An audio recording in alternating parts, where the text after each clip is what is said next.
Thank you, Madam Speaker. Honorable Senators, I also rise today to speak to Bill C-7. As we commence, what I hope will be a third reading debate filled with respect and compassion, I would like to say a few words about the process thus far. To date, this bill has certainly received scrutiny. We had engaged, rigorous debate at second reading. We heard from 81 witnesses during our pre-study. As already said before my speech here of the committee work, the committee spent countless hours deliberating the contents of 2 pre-study reports. We then heard from an additional 52 witnesses during our committee study and made some observations as a committee. While I also am proud of the work of the Senate on this significant issue, I fear that we are still left with more questions than answers. It is almost certain that there will be disagreement on major policy that we debate. However, Bill C-7 is on another scale, both in terms of the vast opposition and in terms of the vital importance that we get this right. I believe it will serve this chamber well to reflect on why we are here considering expansion of physician-induced death. For the record, I should explain why I personally do not believe the term medical assistance in dying or the word MAID is an appropriate characterization of what is being proposed in this bill. First, I have never been a fan of watering down a word in order to diminish the gravity of its true meaning. But secondly, as was articulated by psychiatrist Mark Senior in committee, we are no longer talking about medical assistance in dying. We are no longer assisting in a death process that is already occurring, but are rather inducing death many years or decades before its natural occurrence as a means of coping with emotional suffering, which is, in essence, the definition of suicide. Here, we are really speaking about physician-assisted, or even more correctly, induced death. Colleagues, how did we get to this point, where we are debating an overhaul of our entire regime a few short years after its enactment, and before we have even undertaken a parliamentary review? As has been said before, we are here because of a lower court decision made by one judge in one province, and because the government chose not to defend its own legislation. As law professors Sheehy, Grant, and Kaiser stated in a recent piece, in which they reflect on the harmful impact of that this bill will have on Canada's disability community, I quote, "It's a cruel charade to pretend that a trial court decision by a single judge requires an emergency response by federal legislation."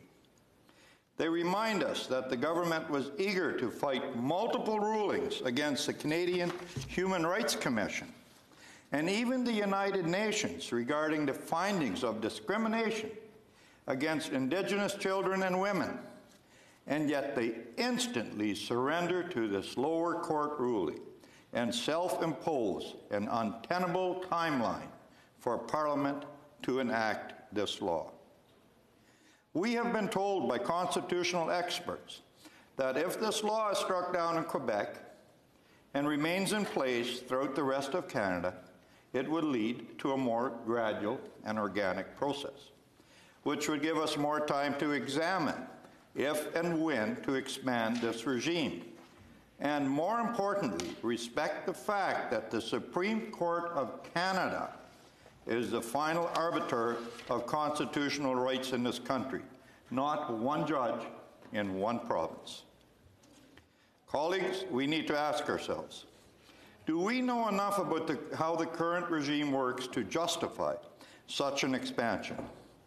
It is important to note that Bill C-14 explicitly mandated a very careful examination of our experience before moving forward. That was supposed to be in the form of a parliamentary review, and yet no such a review has begun. Colleagues, we heard repeatedly that it is incumbent upon us to conduct a thorough review of the monitoring information and evaluation of current legislation before moving forward to broaden this area of the law. Dr. Yario Kotalek recently published a study regarding the monitoring and reporting of the National MAID program. He contended that the program is not being monitored as required by law. We also heard from Dr. Harvey Schipper, an expert on this regime, who marveled at the idea that we would expand this regime without having adequate data to analyze. He concluded that we do not have enough information about whether we can sensibly remove a single safeguard. And in fairness, he said we do not have enough to substantiate adding any safeguards either. He maintained that while we have only the most trivial data, we should be incredibly strict until we fully understand this matter. Dr. Joel C-7 raised questions about the pharmacology of the procedure itself. He notes that there are similarities between the drugs used for assisted suicide in Canada and the drugs used for lethal injections in the United States. After reviewing hundreds of autopsy reports, he noted that while lethal injections appeared to be peaceful to a witness, it proved to be anything but peaceful when taking a closer look. He noted that MAID includes the use of a drug that paralyzes the body, making it impossible to breathe or move, and that the use of paralytics in lethal injections has been abandoned by the United States because of this obvious cruelty.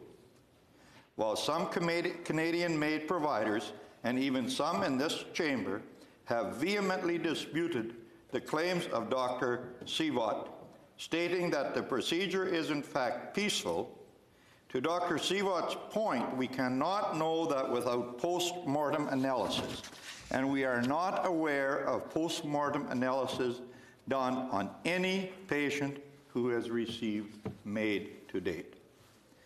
Colleagues, it is clear that on this point too, we simply do not know enough. And yet, in the absence of this information, the government has preemptively removed safeguards that they vehemently defended just a few short years ago, notably when these safeguards were not implicated in the Truchon decision. While I am sure there will be rigorous debate on safeguards when we reach that point in this debate, I want to remind the Chamber that we are talking about ending a life. These safeguards are clearly put in place to protect the vulnerable, especially in cases when assessors cannot be 100% certain of a patient's motivation, state of mind, possibility of coercion, level of support, or any other factor that could have led to such a request. We are talking about a 10-day period to reflect on an expressed desire to end your life, the requirement of 2 independent witnesses, and the need to provide final consent. These are far from unreasonable, onerous suggestions when we are dealing with life and death. Even more unsettling is that in this new proposed regime, we are broadening access to include those who are not approaching end of life, and there is no requirement to make physician-induced death a last resort only option. When one considers the safeguards in place for some life-preserving medical procedures, it is only logical that the safeguards in place for physician-induced death are at least as stringent. Take, for example, a neurosurgical procedure available in Canada to reverse suicidality. Dr. Trevor Hurwitz testified before our committee and told us about a limbic surgery he has performed on chronically depressed suicidal patients for 22 years in British Columbia. He has an extraordinary 100% rate in reversing suicidality.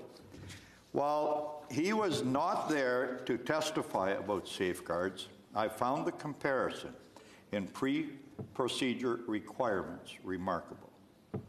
I asked him about the safeguards and mechanisms in place for this surgery, notably a life-saving surgery. He told me the process is as follows. 2 psychiatrists assess for the fact that the patient has treatment-resistant depression. The patient would be required to have undergone all available treatments, including 2 courses of ECT. The patient would have had to try all available antidepressants, and they would have undergone psychotherapy. After they have met 2 psychiatrists, they are sent to 2 additional independent psychiatrists to assess capacity, to ensure that the suffering is not unduly shaping their decision-making capacity. The patient then meets with their neurosurgeon. Then the clinic sends reports to their lawyer. The lawyer meets with the patient, at which point the whole committee gets together. When the committee decides so, the patient is ineligible for the procedure. Because the criteria is so stringent, they have only had 12 patients undergo the procedure in 22 years. Dr. Hurwitz said, and I quote, "When I see the safeguards currently in place in Canada's MAID regime, they don't even come close to the safeguards we have in place to a procedure that would save a life. And this is a procedure that will take a life." Given the lack of review and how little we know, the absence of safeguards in this proposal is alarming. However, what is more troubling is what we do know. We know that the Indigenous consultation has been grossly inadequate. In fact, there was no Métis or Inuit consultation at all. There was no consultation whatsoever with Indigenous Canadians living with a disability. We heard in committee that there is a concern among Indigenous communities that the proposed amendments may cause further harm to Indigenous peoples, especially in communities facing suicide crisis. Tyler White, Chief Executive Officer of Siksika Health Services, said, "The expansion of MAID sends a contradictory message to our peoples that some individuals should receive suicide prevention while others receive suicide assistance." We also know that there is concern among some that given the history of Indigenous Canadians with our healthcare system, including the horrific forced sterilizations, some question whether Indigenous people are even safe under this expanded regime. We had the honor of hearing Francois Plett, a respected elder and chair of the Yellowknife Stanton Territorial Health Authority Elders Advisory Council. He ended his powerful testimony with these words: "I look at this bill, C-7, as not belonging to us. I know that Western people The way they do business is quite different, very different. I am asked now in the late stages to amend this act. I should have been asked right from the beginning. You should have had Indigenous people sitting down with government people and designing this legislation. So, I think Indigenous people are going to be hurt if you don't put the right, constructive, rational reasons why our people should get involved in medical suicides. And what was Minister Lametti's response when he was asked about the lack of Indigenous input? And I quote, "We did our best in the time that we had." We heard from Indigenous physicians and nurses that explicit conscience protection is imperative, especially under this proposed expanded regime. We heard this from other conscientious objectors as well, and there will be doctors leaving the country or the medical profession. In fact, I met with some of them. It is appalling that the government still tries to hide behind an ambiguous, unenforceable clause from C-14 that practitioners have assured us provides them no such protection. The decisions taken by some of the provinces to compel physicians to be involved has exemplified that. Honourable Senators, we know that according to international experts on this issue, that Canada will be the most permissive regime in the world, predominantly because there will be no requirement to explore all treatment options first. We also know that this bill is in contravention of the UN Convention of Rights of Persons with Disabilities. 3 UN experts recently wrote in a statement, and I quote, "Under no circumstance should the law provide that it could be a well-reasoned decision for a person with a disabling condition who is not dying to terminate their life with the support of the state." This comes after a scathing report from the previous UN rapporteur on the rights of persons with disabilities on Canada's failure to meet its international obligations with respect to our treatment of the disability community. The UN report, which condemns specifically what this bill proposes to do, echoes the concerns that we have heard for months now from the disability community. This, colleagues, gets to the crux of the issue. We will spend the next 2 weeks debating both minor and substantial amendments to this bill. I plan to participate in these deliberations. However, the major sweeping change that this bill represents, and the reason for its existence, is to offer physician-induced death to individuals who are not approaching the end of life. At second reading, I spoke at length about the testimony we had heard during our pre-study about the harmful and tragic message this sends to those living with a disability in Canada. In essence, that some lives are simply not worth living. We have heard from Canadians who are struggling to get access to basic services and access to home care. They have been pleading with us, rather than make any great strides to improve these services, this bill offers them death instead. This has likely been the most common and overarching concern raised by witnesses over the course of our deliberations, that we are not offering most Canadians who qualify for assisted suicide a fair and honest choice between life and death, both in terms of supports for those living with disability or chronic illness and palliative care. In fact, by moving to broaden access to assisted suicide before we improve these systems, we are making it easier to die than to live. The government keeps deflecting these concerns by talking about the amount of money they have spent in long-term care. On that point, we should be mindful of these figures from the Canadian Association for Long-Term Care. The 2017 federal budget included a historic $6 billion over 10 years for home and community care. Long-term care was not included in this investment. The National Housing Strategy does not include long-term care. The Home Support Worker Pilot for Foreign Caregivers does not include employment in long-term care. The 2019 federal budget did not include investments in long-term care. The federal government flowed $343.2 billion in COVID-19 related spending in the first quarter of last year. Not $1 was committed to supporting long-term care. Last week, our committee heard from Jonathan Marchand, who testified from what he called his medical prison cell.